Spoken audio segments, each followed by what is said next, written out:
Good morning बच्चों, कैसे हो आप सब लोग। I hope you all are fine.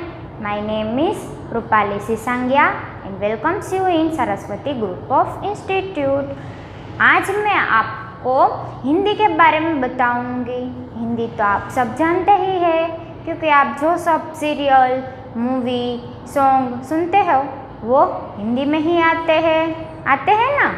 ठीक है बच्चों, तो आज हम हिंदी का ही पहले नॉलेज लेंगे। ठीक है बच्चों, हिंदी हमारी राष्ट्रीय भाषा है।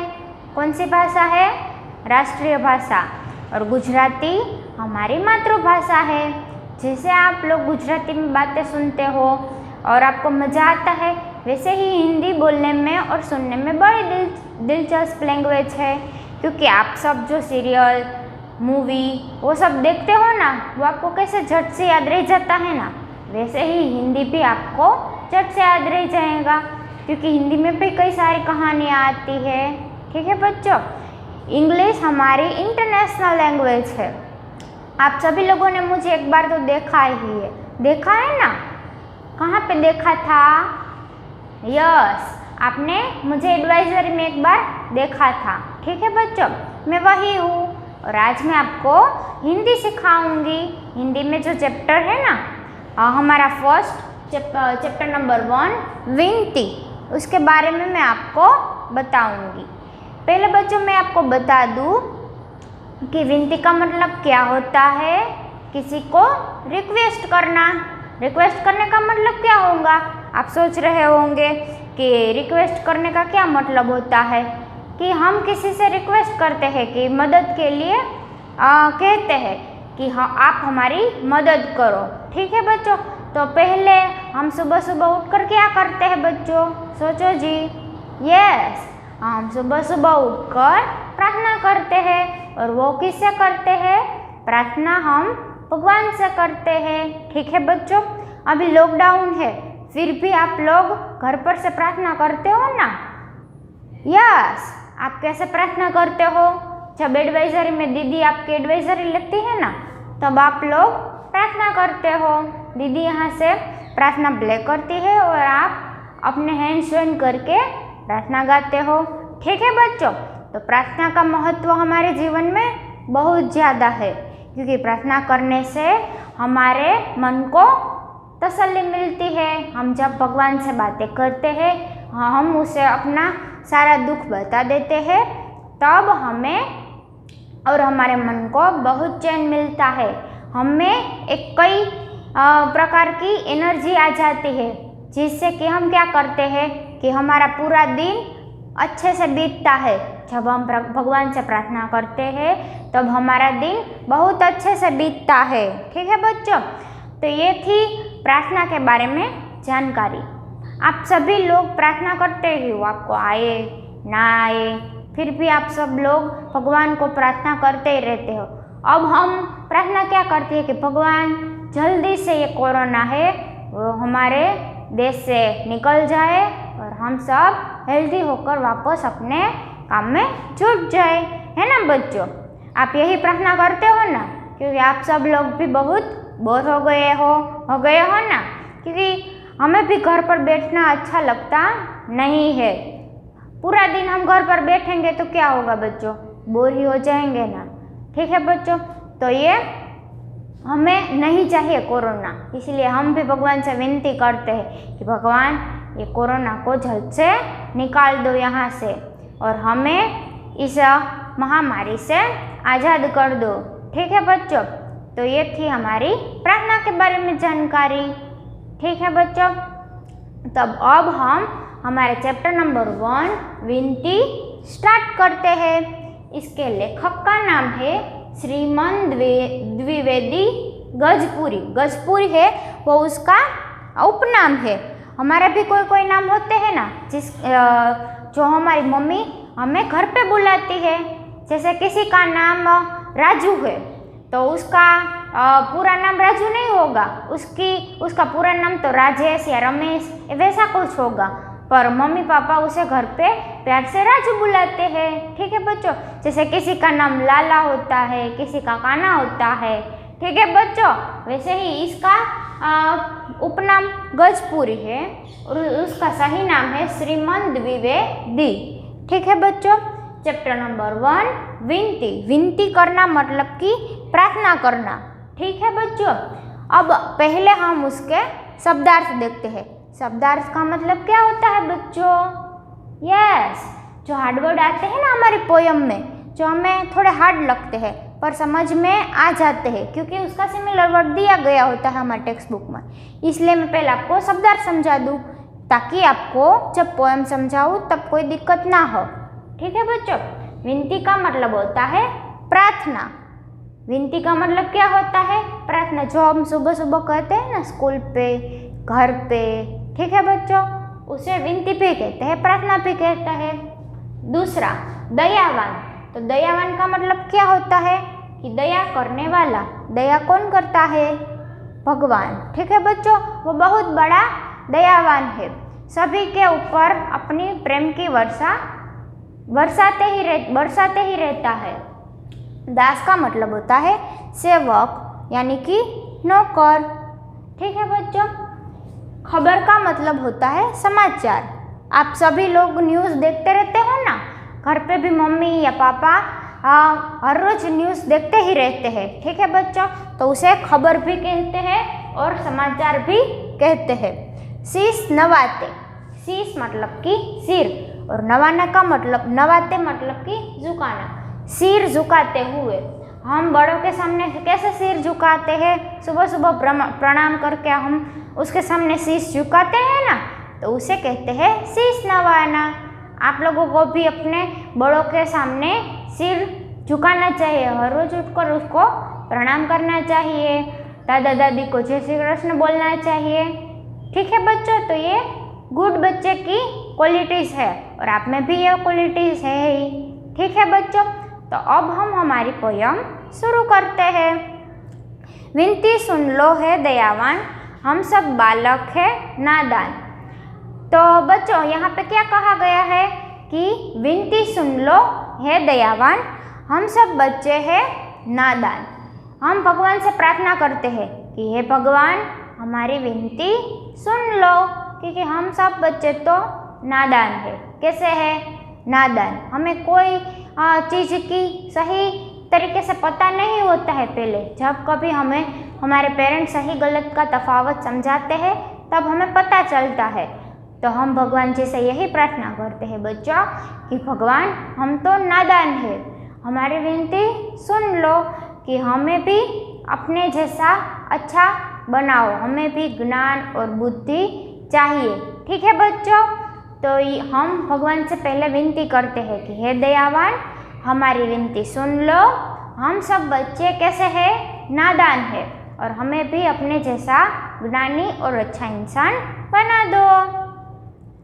विद्या बुद्धि नहीं कुछ पास, हमें बना लो अपना दान, हमें बना लो अपना दास। बच्चे भगवान जी से क्या प्रार्थना करते हैं कि हमारे पास विद्या भी नहीं है, बुद्धि भी नहीं है और ज्ञान भी नहीं है। विद्या का मतलब पहले विद्या, तो उसका मतलब क्या होता है? हम तो छोटे छोटे हैं, अभी तो आप लोग सेकंड स्टैंडर्ड में ही हो, तो आपके पास विद्या मतलब कि बहुत सारा ज्ञान तो नहीं होगा। जैसा दीदी जितना पढ़ी हुई है उतना तो ज्ञान नहीं है, विद्या भी नहीं है, पर आप सब लोग जल्दी जल्दी बड़े होते जाओगे, उससे आपको विद्या और ज्ञान और शिक्षा प्राप्त होगी, तब आप लोग भी इतने ज्ञानी हो जाओगे। तो आप भगवान से क्या प्रार्थना करते हो कि हे दयावान हमारे पास विद्या भी नहीं है, ज्ञान भी नहीं है और बुद्धि भी नहीं है, तो हमें अपना दास बना लो। क्या कहते हैं कि हमें अपना दास बना लो। हमारे पास ऐसी विद्या भी नहीं है, ज्ञान भी नहीं है और बुद्धि भी नहीं है, तो हमें अपना दास बना लो। दास का मतलब होता है कि सेवक। हम आपके चरणों में आ जाते हैं और हमें अपना हमारा दासत्व स्वीकार कर लो। दासत्व मतलब कि हमारी सेवा स्वीकार कर लो। ठीक है बच्चों, चलो बच्चों मैं आपको एक कहानी सुनाती हूँ। सुननी है ना? यस, आपको तो सुननी ही होगी। ठीक है बच्चों, मैं आपको कहानी सुनाती हूँ। एक छोटा लड़का था, बिल्कुल आप जैसा ही था, वो भी छोटा था। और एक दिन क्या होता है, वो उसकी दादी के साथ रह रहा था और उसकी दादी थी वो बहुत बूढ़ी हो गई थी। तो एक दिन क्या होता है बच्चों, पता है आपको, उसकी दादी बहुत बीमार पड़ जाती है। तो बच्चा तो बहुत उदास हो जाता है और रोने लगता है। रोते रोते रोते एक दिन वह चलकर आगे निकल जाता है। तो जो चर्च होता है ना, वह उसके पास आकर बैठ जाता है। क्या करता है, उदास होकर वह अपने घर के आगे जो एक चर्च था वहाँ पर बैठ जाता है। तो बच्चों आप सोच रहे होंगे कि चर्च का मतलब क्या होगा। ठीक है बच्चों, तो मैं आपको बता दूँ कि चर्च का मतलब होता है, जैसे हम भगवान के दर्शन करने हम भी अपने मंदिर में जाते हैं ना, हिंदू मंदिर में जाते हैं। जो मुस्लिम होते हैं वो मस्जिद में जाते हैं। तो जैसे वो क्रिश्चियन होते हैं ना, वो जो क्रॉस वाला तावीज़ होता है वो अपने गले में पहनते हैं ना, वो क्रिश्चियन लोग होते हैं। तो वो अपने भगवान की प्रेयर करने के लिए चर्च में जाते हैं। तो वैसे ही वो बच्चा भी एक चर्च के पास जाकर बैठ जाता है। तो हमारे मंदिर में जो पुजारी होते हैं ना, जो पूजा करवाते हैं ना, तो वैसे ही जो क्रिश्चियन का जो चर्च होता है वहाँ भी एक फादर होते हैं जो ऐसे सब चीज़ पूजा वगैरह सब कुछ कराते हैं। ठीक है, तो वो फादर थे, वो उस बच्चे के पास आकर उसे पूछते हैं कि बच्चा क्या हुआ, तुम इतने उदास क्यों हो। तो बच्चा बोलता है कि फादर, मेरी दादी बहुत बूढ़ी है, वो बहुत उदास रहती है, हर दम रोती रहती है, उसका दुख मेरे से देखा नहीं जाता है क्योंकि वो मेरी प्रिय है। तो फादर बोलते हैं कि बच्चा कोई बात नहीं है, तुम चलो मेरे साथ और भगवान जी से प्रेयर करो। प्रेयर का मतलब होता है प्रार्थना। तो बच्चा भी उसके साथ जाता है और भगवान जी से प्रेयर करने के लिए उसके सामने खड़ा हो जाता है।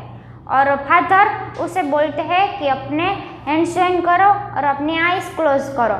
तो बच्चा भी वही करता है। फिर बच्चा पूछने लगता है कि फादर, मुझे तो प्रेयर आती ही नहीं है, मैं कैसे प्रेयर करूं भगवान को।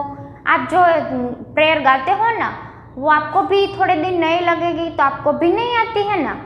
तो वो बच्चा भी फादर से यही बात बोलता है कि बच्चा फादर, मुझे ये प्रेयर तो आती ही नहीं है, मैं कैसे गाऊंगा। तो फादर बोलते हैं कि बेटा कोई बात नहीं, तुम्हें प्रेयर नहीं आती है तो कोई बात नहीं, तुम्हारे मन में जो आए वो प्रेयर तुम भगवान को कर दो और भगवान को बोलो कि मुझे मेरे मन में जो दुविधा है वो आप दूर कर दो। तो बच्चा बोलेगा कि नहीं, प्रेयर तो करनी पड़ेगी ना। तो वो बच्चा सोचने लगता है। फिर वहाँ से एक नोटबुक का एक कागज़ लेता है और एक पेन लेता है। फिर क्या करता है, बच्चा को पता है, वो बच्चा पूरी की पूरी एबीसीडी तो आप सभी को आती ही होंगी, आती है ना, क्योंकि एबीसीडी तो आपने जब सीनियर केजी में, लोअर केजी में थे तभी आपने सीख ली होगी और अब तो आपको बहुत अच्छे से याद होंगी। ठीक है बच्चों, तो बच्चा था जो छोटा था, उसको पूरी एबीसीडी आती थी। तो उस बच्चे ने क्या किया बच्चों पता है, उसने पूरी की पूरी एबीसीडी उस कागज़ पे लिख दी। तो फादर भी सोचने लग गए कि बच्चा ये तुम क्या कर रहे हो, कि तुमने एबीसीडी लिखी और भगवान के चरणों में जाकर रख दी। तो बच्चा बोलने लगा कि फादर, मुझे नहीं पता है कि प्रेयर कैसे की जाती है, मुझे तो उसके वर्ड्स और लिरिक्स वो भी मुझे नहीं आते हैं। लिरिक्स का मतलब होते हैं उसके गाने के जो शब्द होते हैं वो भी मुझे नहीं आते हैं। तो मैंने सोचा कि पूरी की पूरी एबीसीडी लिख दूँ, भगवान जी को जो सही लगेगी मेरे लिए वो भगवान जी खुद ही समझ लेंगे, क्योंकि उसको तो सारी दुनिया का पता होगा ही। तो बच्चे का इस नादान सा आंसर सुनकर फादर भी खुश हो जाते हैं और उसके बदले वो खुद भगवान से प्रे करते हैं कि भगवान इस बच्चे की दादी को जल्दी से ठीक कर दो, क्योंकि ये बच्चा प्रेयर करना भी नहीं जानता है, बहुत नादान है और भगवान छोटे बच्चों की बात तो बहुत जल्दी सुन लेते हैं। तो भगवान प्लीज़ इसकी दादी को ठीक कर दो। और जैसे ही बच्चा घर पर पहुंचता है तो उसकी दादी भी ठीक हो जाती है।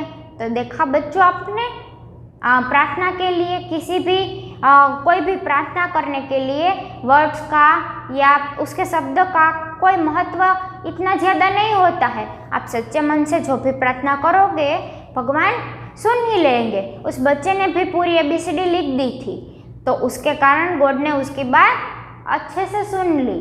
तो इस पोएम में भी बच्चों ऐसा ही कह रहे हैं कि बच्चे कह रहे हैं भगवान से कि हमारे पास विद्या भी नहीं है, हमारे पास बुद्धि भी नहीं है और हमारे पास ज्ञान भी नहीं है, इसलिए है दयावान आप हमें अपना दास यानी कि सेवक बना लो। ठीक है बच्चों, तो आपको ये 2 लाइन समझ में आ गई होगी। ठीक है बच्चों, बुरे काम से हमें बचाना, खूब पढ़ाना, खूब लिखाना। देखो बच्चों, हम छोटे होते हैं इसलिए हमें सही गलत का पता नहीं होता है, इसीलिए हम क्या करते हैं कि कोई हमें गलत चीज़ समझाए तो भी हम समझ जाते हैं।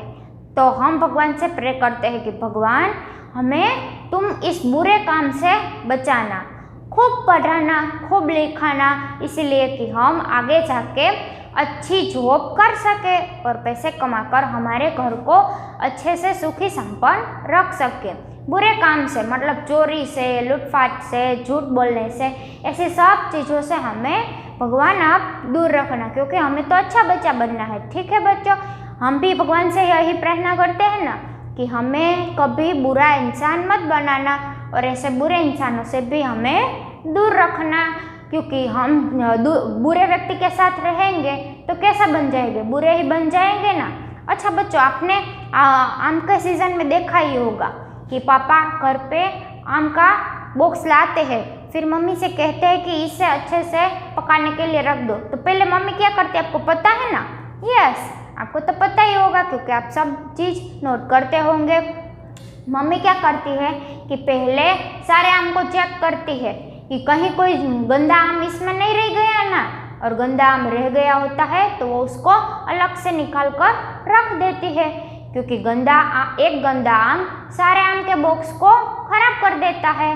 वैसे ही बच्चों, एक बुरा आदमी या बुरा व्यक्ति हमें भी उसके जैसा ही बुरा बना देता है, क्योंकि उसके साथ रहने से हम थोड़े दिन तो अच्छे बनेंगे पर उसके जैसे ही विचार हमारे मन में थोड़े दिन में आने शुरू हो जाएंगे, क्योंकि बुरा इंसान तो अपने आसपास नेगेटिव विचार ही रखता है और दूसरों को भी वही करने के लिए सिखाता है। तो हम भी भगवान से प्रे करते हैं कि भगवान हमें ऐसे बुरे आदमियों के पास मत रहने देना, हमें भी खूब पढ़ना है, खूब लिखना है, आगे जाके बड़ा इंसान बनना है। तो भगवान हमारी ऐसी बात सुनते हैं और हमें अच्छे कर्मों करने की शिक्षा देते हैं, इसीलिए हमें हर रोज़ भगवान जी को प्रे करनी चाहिए कि भगवान हमें ऐसे बुरे इंसान के पास मत रखना। हमें सहारा देते रहना, खबर हमारी लेते रहना। हमें सहारा देते रहना मतलब कि भगवान आप हमको सहारा देते रहना और हमारी खबर लेते रहना कि हम किस हालत में है, हम कोई बुरे काम में तो नहीं फंस गए हैं ना। हमें सहारा देना, हमारी मदद करते रहना। जब कभी भी हम बुराई के दलदल में फंस जाए तब आप हमें अच्छाई की समझ देकर हमें उस दलदल से बाहर निकालना। ठीक है बच्चों, तो हम भी भगवान से प्रार्थना करते हैं कि हम इस बुराई के दलदल में ना फंसे, और जब कभी फंस भी जाए तब हमें तुम सहारा देते रहना। ठीक है बच्चों, हमें भगवान की ज़रूरत हर कदम पे पड़ती है, चाहे सुख हो चाहे दुख हो। ठीक है बच्चों, सुख में हम भगवान को प्रार्थना करते हैं कि भगवान सुख आ गया है तब आगे भी हमें इसी तरह अच्छा कर्म करते रहने से खुशी और सुख मिलता रहे। अब दुख आ जाता है तो हम भगवान को प्रे करते हैं कि भगवान हमारे मन में कोई भी प्रकार के नेगेटिव विचार ना आए और हमें अच्छी सोच से हमारा मन प्रफुल्लित रखना। ठीक है बच्चों, तुमको शीश नवाते हैं हम, विद्या पढ़ते जाते हैं हम। तुमको शीश नवाते हैं हम मतलब बच्चों, हम भगवान को क्या करते हैं कि शीश नवाते हैं, मतलब कि हम भगवान जी के आगे कैसे ऐसे खड़े रहते हैं? नहीं, अब भगवान जी के आगे ऐसे सिर झुकाकर खड़े रहते हैं। विद्या पढ़ने जाते हैं हम। हे भगवान, हम आज का दिन शुरू करने जाते हैं, पर उससे पहले हम क्या करते हैं? जब आप स्कूल पे आते हैं तो पहला काम क्या करते हो आप आकर पहले प्रार्थना करते हो। प्रार्थना में आप कहते हो कि भगवान, आज का दिन हम शुरू करने जा रहे हैं, आज हम विद्या पढ़ने जा रहे हैं। तो इससे हमारे मन में अच्छे विचार पहले भर देना, ताकि हम जो पढ़े, जो लिखे, जो हमारे टीचर ने जो समझाया है वो हमारे दिमाग में अच्छे से बैठ जाए, क्योंकि अच्छे से याद रह गया होगा तब भी हम परीक्षा में अच्छे से लिख पाएंगे ना। ठीक है बच्चों, तो ये थी हमारी पोयम आपको अच्छे से समझ में आ गई है ना। फिर से मैं आपको एक बार और दोहरा देती हूँ। इस कविता में बच्चे भगवान जी से प्रार्थना करते हैं कि भगवान, आप बहुत बड़े दयावान हो, हम आपके सामने सिर झुकाते हैं। हमारे पास कोई भी प्रकार की बुद्धि, विद्या और ज्ञान नहीं है। आप हमें अपना दास बना लीजिए, हमें अच्छे बुरे का तफावत समझाना। हम कभी भी इस समय दुविधा में फंस जाए तो हमें सहारा देते रहना, और हमेशा हमको अच्छे कर्म करने की शिक्षा भी देते रहना। हमें सहारा देते रहना और आगे बढ़ाते रहना। हमारे पास विद्या और बुद्धि कुछ भी नहीं है, हमें अपना दास बना लेना। तुमको शीश नवाते हैं हम, हमें सहारा देते रहना। तुम्हें हम शीश नवाते हैं। विद्या पढ़ने जाने से पहले हम क्या करते हैं कि भगवान, हम आपको शीश झुकाकर प्रणाम करते हैं कि हमारे मन में अच्छे विचार आए, जो हमें दीदी आज जो कुछ भी पढ़ाए वो हमें अच्छे से याद रह जाए। ठीक है बच्चों, तो ये थी हमारी पोयम। अब इसके शब्दार्थ हम दोबारा देख लेते हैं, ताकि आपको सारे के सारे वर्ड्स अच्छे से याद रह जाए। विनती का मतलब होता है प्रार्थना। दयावान मतलब कि दया करने वाला। दया करने वाला मतलब भगवान, प्रभु। दास मतलब कि सेवक। खबर मतलब कि समाचार। और शीश नवाते हुए मतलब कि सिर झुकाते हुए। तो ठीक है बच्चों, ये थी हमारी आज की पोयम। इस पोयम के हमने शब्दार्थ भी देख लिए और एक्सप्लेनेशन भी हमने देख लिया है। तो आगे के दूसरे वीडियो में मैं आपको वर्कशीट और पाठ्य पुस्तिका में कैसे लिखना है वो समझाऊंगी। बाय बच्चों।